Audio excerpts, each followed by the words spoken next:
Up next is, and I know I won't say it exactly right, Lene Cecily Engh, who is a research fellow in the Department of Philosophy, Classics, History of Art and Ideas at the University of Oslo, but she has the great privilege and advantage of actually being located in Rome, where she works as an intellectual historian.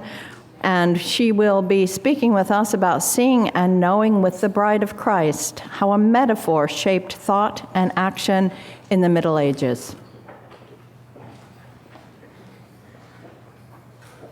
I'd like to thank very much Joanna and the organisers and the Minerva Foundation for inviting me to this wonderful conference. I'm going to take you through some very old texts and show you some nice, very old pictures to show the importance of metaphorical and thus visual thinking.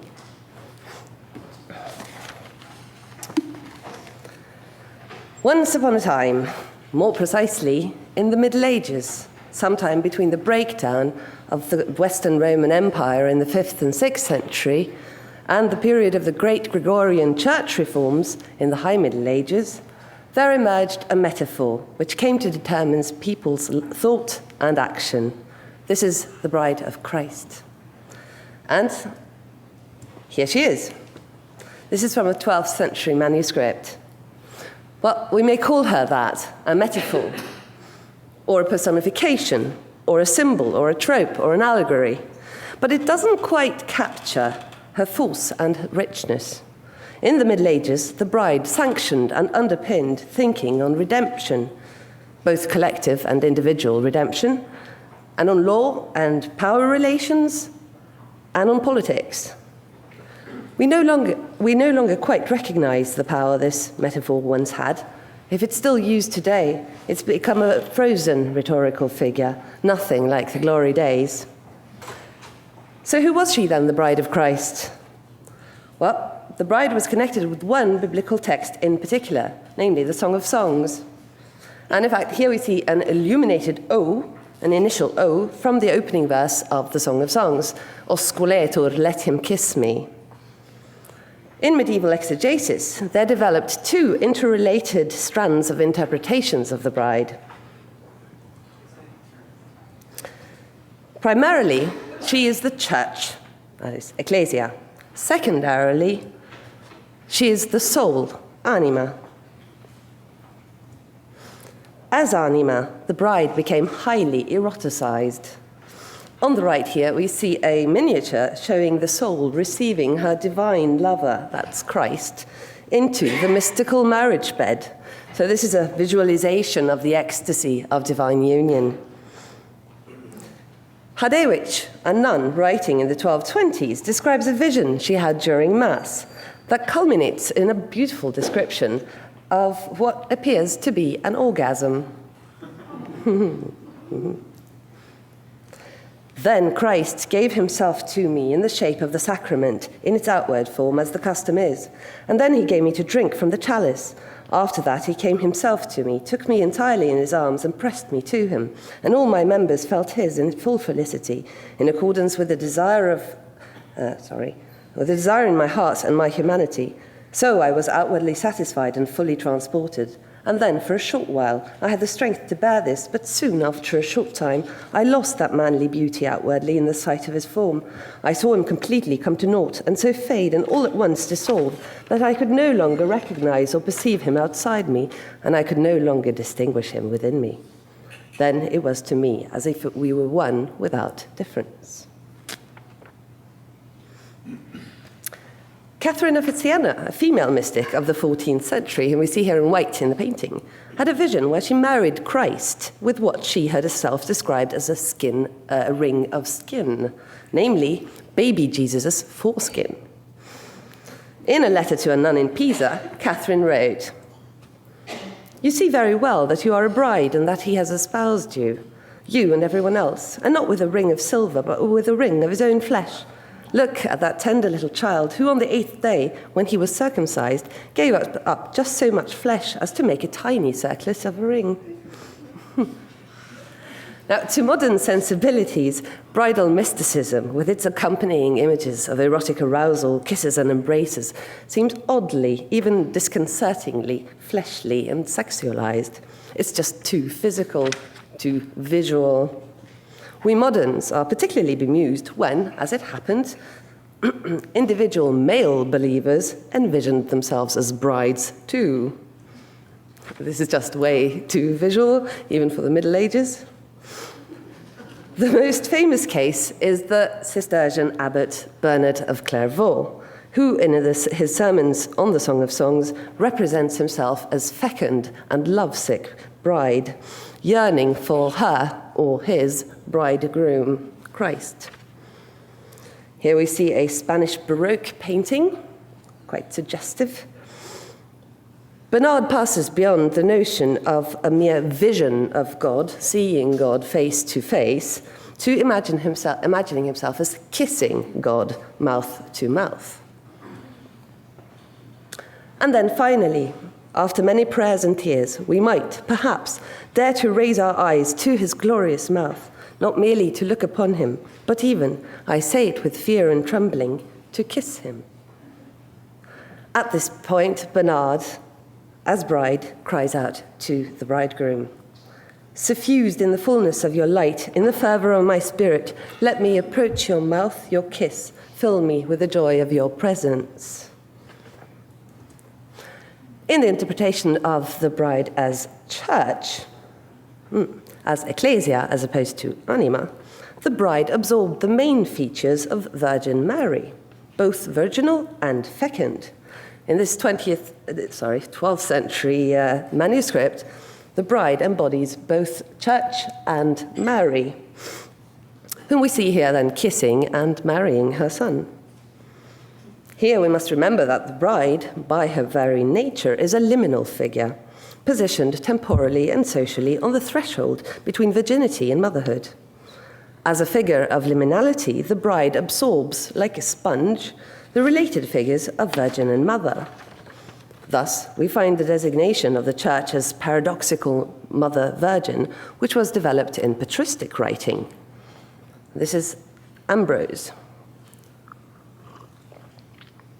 And so the Holy Church, by immaculate intercourse and fecund childbirth, is a virgin in her chastity, a mother in her offspring. Our mother does not have a man, but she does have a bridegroom. She is wedded both as the church and as the single soul in eternity to the bridegroom, the Word of God. In the course of the great church reforms of the 11th and 12th century, bridal imagery surfaced as a primary way of asserting ecclesiastical hierarchies and authority. The bishop, standing in Christ's place, was understood to be married to his see. The immensely powerful Pope Innocent III, who we see here, took this idea further, namely, that it was by his marriage to the Roman Church that each individual pope was able to gain possession of the Petrine See, of Peter's See, and thereby Christ's commission of universal power.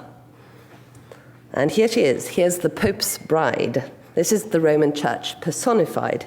These are both fragments of the same apse mosaics from the church of Old St. Peter's in Rome, and they were installed by Innocent III himself. They are now lost, but we have these fragments. Innocent's marriage symbolism is significant not only in that it establishes the Pope as bridegroom in Christ's place, but also that it uses marriage to anchor papal power, that is, the fullness of power, plenitudo potestatis. In marrying the Roman Church, Innocent became one with her. This transformation turned him from a son into a father, from a position of subservience into dominance. A wondrous thing that I, who promised celibacy, have contracted marriage. But this union does not hinder celibacy, nor does the fertility of this union take away the chastity of virginity. Surely, when I entered the marriage contract, the son, that's Innocent, led the mother, that's church, into marriage. When I concluded the contract, the father, that's Innocent, led the daughter, had the daughter, that's church, as wife, also church. It's cute. Here we find that the traditional assumption the bishop is the bridegroom of his see, which had been current during the Gregorian reforms, is matched and cross-mapped with another two assumptions, also traditional, namely, the Church is the mother of all Christians, and the primacy of the See of Rome, creating emergent meaning as Innocent becomes father to his mother and husband to his daughter by his marriage to the Roman Church. Thus, the Pope, positioned as bridegroom for the Church, occupies a gendered space whereby he may assert authority over both the clergy and the lay, who are repositioned as sons, and also over Mother Church, who is repositioned as wife and daughter. Papal supremacy is thus worked into the familiar frame in Christian discourse, namely the household. In the conceptual blend, therefore, and we'll get back to blends in a minute, reconfigurations of celibacy as fecundity secure the Pope's procreative role as universal pater familias. In this way, bridal and nuptial imagery was turned into an unabridged discourse of power, asserting episcopal power in the Church and papal power in both Church and society. At the very same time, with the great Church reforms of the 11th and 12th century, the Church finally obtained full control over the marriage institution. What this means is that the Church took control on marriage cases, that is, got to decide what is and is not a valid marriage.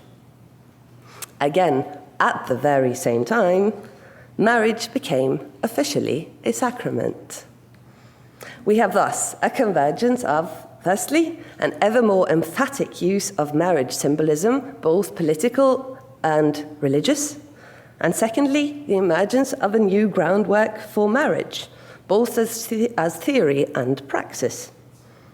Is there a connection? And indeed, I think there is, and we'll get back to that, but first, metaphor. Understanding metaphor cognitively means to recognize how metaphor is a way for human minds to see their thoughts, and how this, in its turn, produces and negotiates cultural meaning and knowledge.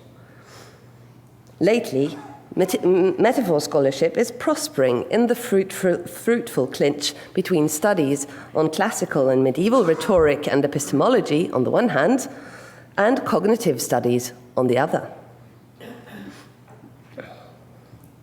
Classical rhetoricians like Aristotle, Cicero, and Quintilian understood the effectiveness of metaphorical expressions as bringing something before the eyes.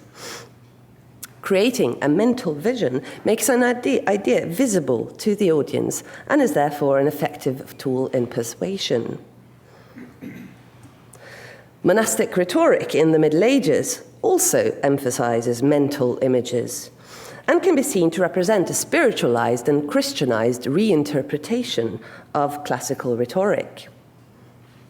And then we have cognitive theory, especially cognitive linguistics and cognitive poetics.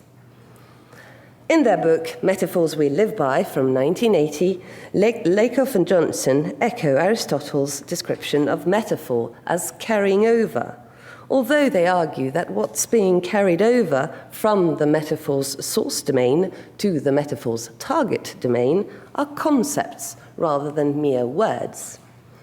They argued that metaphor is a phenomenon of thought, not grammar, reflecting the fact that human thought processes are largely metaphorical.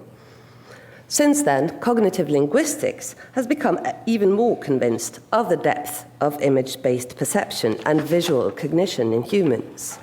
Edward Slingerland, for instance, explains that image-based perception, including seeing concepts metaphorically, is fundamental to human thought and knowing, and to language, reason, and concepts of the divine. Humans see the abstract by drawing upon conceptual images that emerge from embodied experiences and experiences shared in cultures. For both ancient rhetoricians and modern cognitive linguists, metaphor is understood as a visual phenomenon, even when it does not involve actual literal seeing. The theory of conceptual blending by Mark Turner and Gilles Fauconnier holds that as we navigate in and interact with the world, we reconstruct it into mental spaces. Conceptual blending is the cognitive process whereby we transform various input spaces into complex meaning. The input spaces are selectively drawn on and combined in a blended mental space. In turn, these blended mental spaces, or just blends, create new imagined meanings, as we saw with Pope Innocent's bridegroom blend. In his new book, The Origin of Ideas, Mark Turner argues that blending allows us to compress and thus think, understand, and know vast ideas. That is, ideas that go beyond here and now and that cross causation and agency. Blending, Turner says, lets us fit the big world into the human mind by making new, tight, manageable ideas that we can exploit like little mental tools.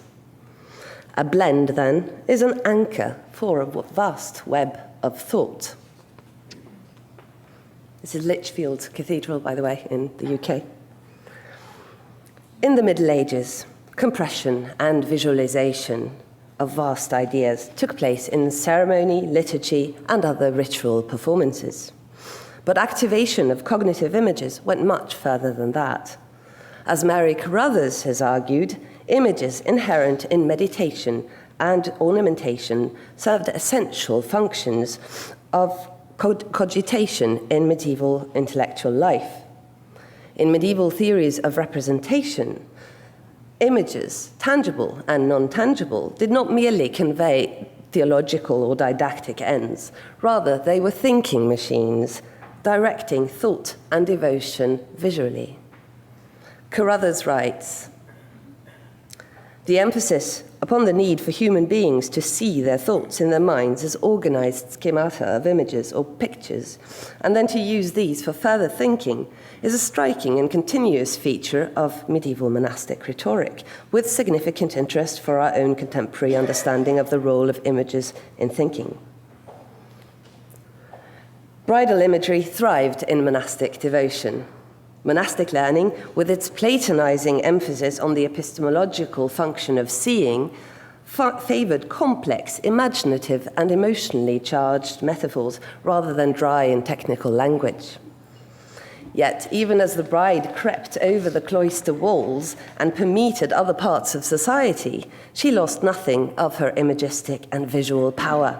The bride was already a thinking machine, a complex but tractable blend that served to organize a vast mental web of thought, of far-reaching concepts, and also with far-reaching impact. And we'll look at this now, specifically the concepts of marriage as sacrament and priestly celibacy as marriage. Now, these are both conceptual blends, as in the sense proposed by Turner and Fauconnier, and they work in a highly visual and imagistic way. They are compressions, that is, a way for our little minds of holding on to vast ideas. Compressed into these conceptual blends is a fundamental, maybe the fundamental religious idea in our period, namely this: the marriage between Christ and church, that is, the union of divinity and humanity, of flesh and spirit. The incarnation of Christ, the divine redemptive act, was in effect envisioned as a marriage. Here's Augustine. The bridal bed of the bridegroom was the uterus of the virgin, for in this virginal uterus the two, bridegroom and bride, were conjoined, the bridegroom word and the bride flesh. Like it is written, they shall be one, two in one flesh. This union, no less, was the exemplar that marriage was supposed to emulate and embody. And that is what it means that marriage became a sacrament. Upon entering marriage, you participate in the union between Christ and church. That means you partake in and reflect this mystery. In other words, you come to embody or actualize the metaphor of the marriage of Christ and church. And it is this participation which undergirds the sacrality of lay marriage. Thus, for medieval theologians and canonists, Christian marriage was grounded symbolically in the term sacramentum from Ephesians 5, which goes like this. The husband is the head of the wife, as Christ is the head of the church, the body of which he is the Saviour. Therefore, a man shall leave his father and mother and cleave to his wife, and they shall be two in one flesh. This is a great sacrament, but I speak of Christ and the church.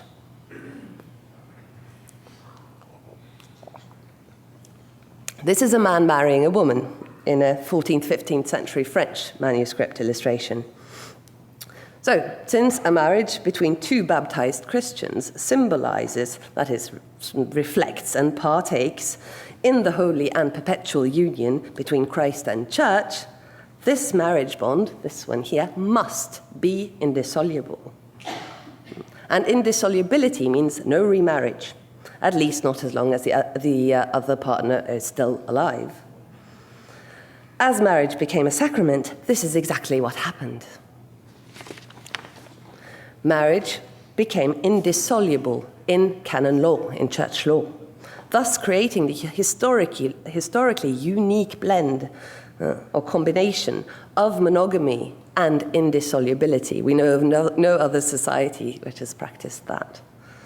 What happened was that the great canonist popes from the 12th to the 13th century closed the loopholes that noblemen and kings had used to get out of unwanted marriages in order to remarry.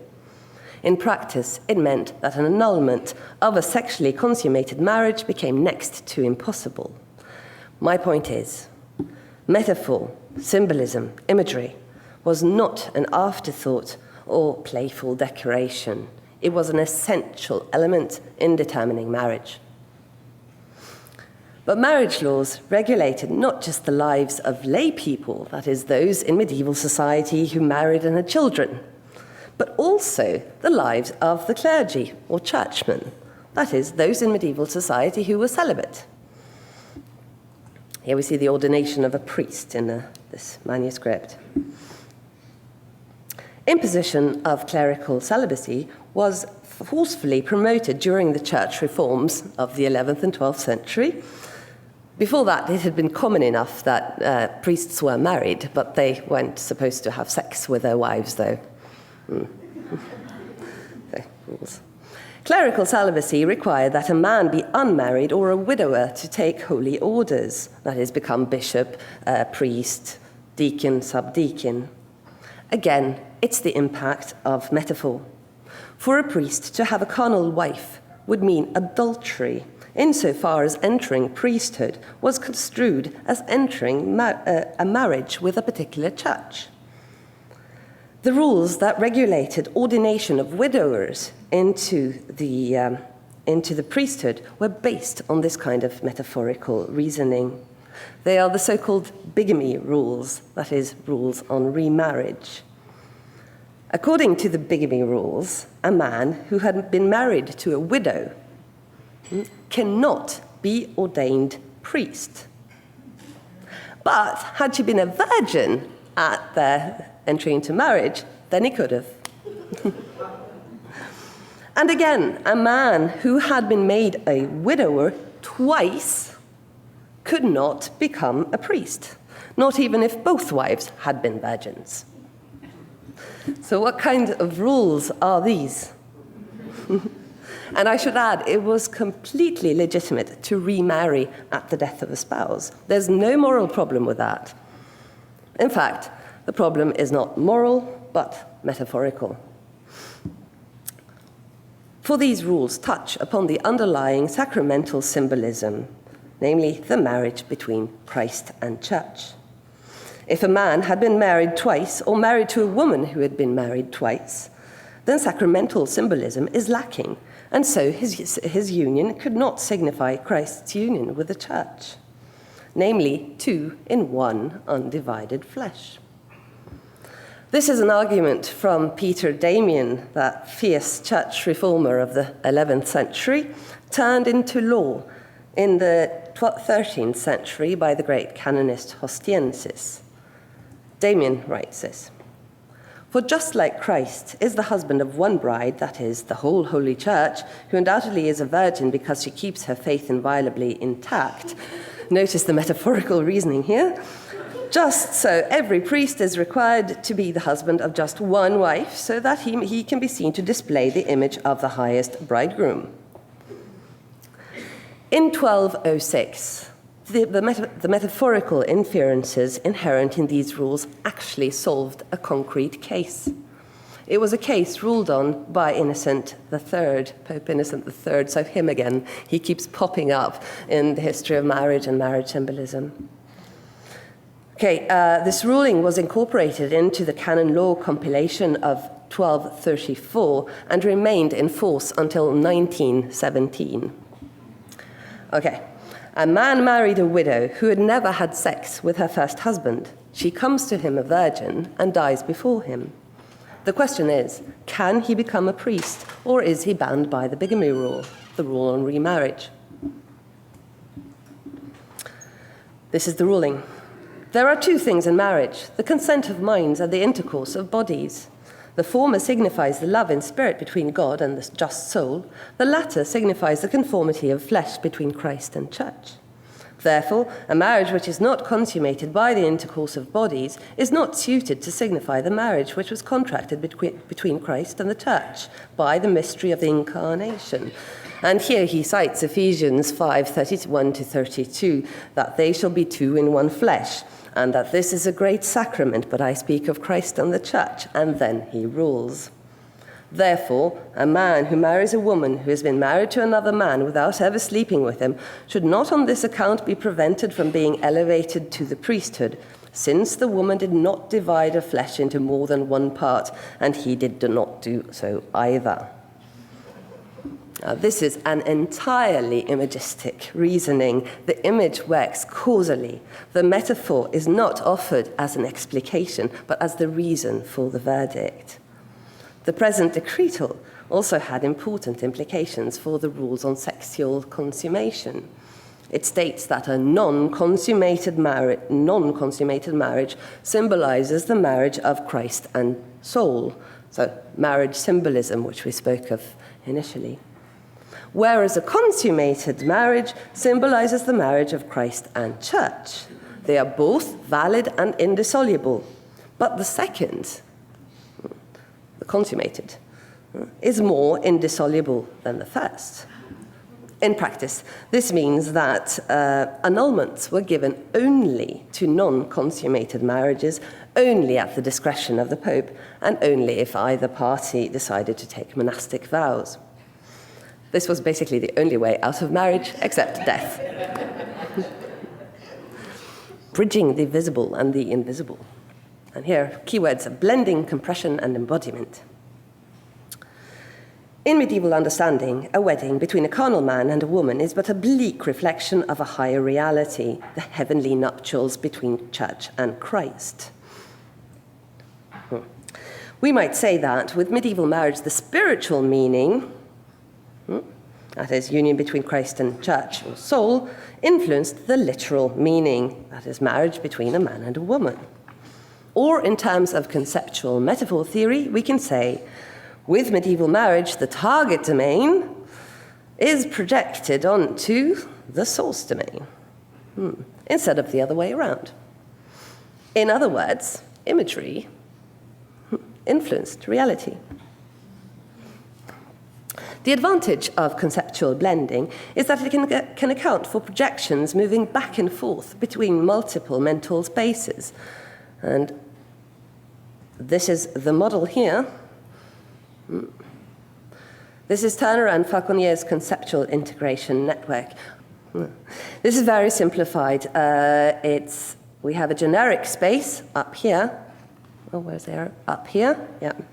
Which in our case would be union of male and female.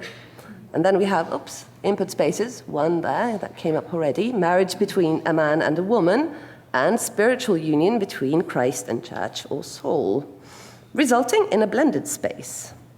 That is, marriage as sacrament. Conceptual blending envisions projections, not just as cross-space mapping, so between the input spaces, here, but also as creating this blended space. Oops, just need to get that away. This blended space, which in its turn projects back into the input spaces, here by undergirding marriage laws like indissolubility. There's yet another blend in this conceptual network. The configuration of priestly and monastic celibacy as marriage. This blend takes structure from both input spaces and so casts monks and nuns in the roles of brides of Christ, and priests and bishops as bridegrooms of individual churches, and the Pope as surrogate bridegroom for the church, universal. In the blend, moreover, there is emergent meaning. We find monastic asceticism reconfigured as erotic desire and erotic pleasure. Also, in the blend, the Pope's procreation with the church positions him as a gigantic father figure, seated over his sons, including bishops and kings, to dispense guidance and judgment in the manner of God.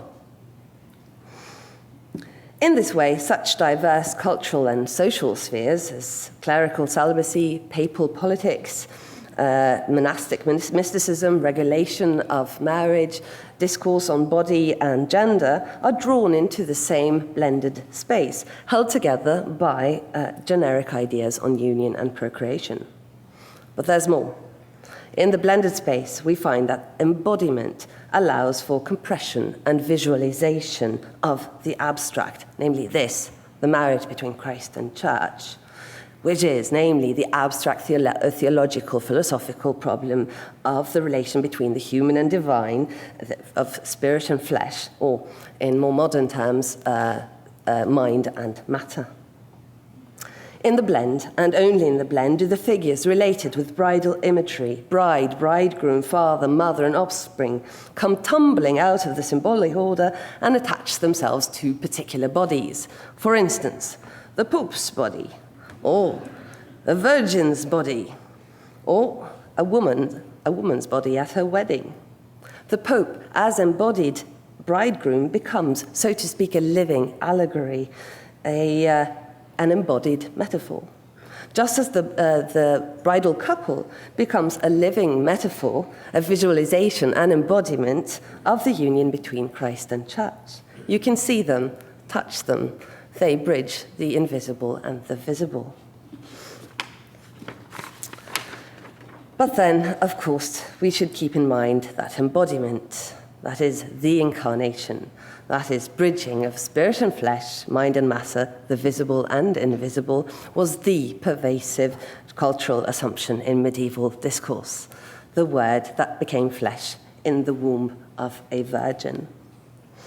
And I'd like to end by a citation from now a near-forgotten classic on medieval culture, which goes like this.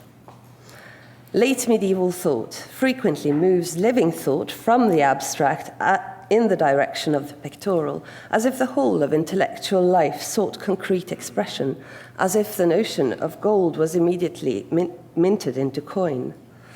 There is an unlimited desire to bestow form on everything that is sacred, to give any religious idea a material shape, so that it exists like a crisply painted picture. Thank you very much.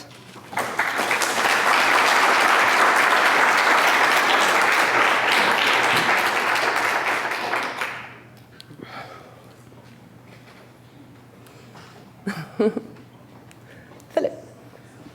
Thank you very much for your talk. That was really very, very interesting. My question is a little peripheral. I'm a great fan of conceptual blending theory because I use it to interpret conceptual art, because basically all conceptual art are various forms of conceptual blends. And I was wondering whether you found the terminology slightly difficult, the notion of a blended space, because a blend always conjures up the idea of, like making a cake mixture. You just blend it all together, when that's not what happens in a blended space. In a blended space, you have two or more input domains that are related through a similarity, and it's the contrasting attributes that are projected onto each other to create the blended space. And I always found that term blend really wrong or insufficient. Well, evidently it works in some level, but I think Mark Turner might agree with you that it's not altogether satisfying, but it's there. You can't really change it now. No, but you're right. I mean, the concept is actually of these different elements coming together, sometimes clashing, and thus also creating something new, not just an even porridge of some sort. No. But talking of this, I've only been working on cognitive theory for the last couple of years, actually. So I've been into medieval studies for much longer than that, and I was a little bit skeptical in the beginning, thinking, well, isn't this terribly estranged from, can we use this at all without risking to be anachronistic about it? Can we use this for the Middle Ages? And to my great delight, I found that it works much, much better than very much else. I mean, it really can open things up, and it can keep your mind going. And it works well because that's basically with this sort of fervid imagination that they had in the Middle Ages. I mean, it's not a dark and boring period at all. It's very imaginative, so it really lends itself very well. It's very creative, very visual, poetic in a sense, medieval intellectual life. Huge conceptual blend diagram of Marcel Duchamp's fountain. Right. So many different cross-linkages. It was great fun, but visually actually gave me new knowledge by externalizing it in such a visual way. Let's take one more question. I think that's all we have time for. Okay. Did you want to?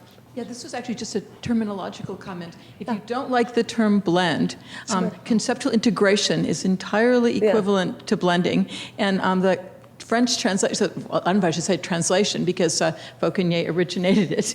But espace intégrant, integrating space, is preferred in French to espace mixte, which is all they could think of for a translation of blend. They didn't like that at all. So talk about it as integration rather than blending if you prefer, and that certainly has a feel of systematicity to it. Francis, did you have a question you wanted to ask?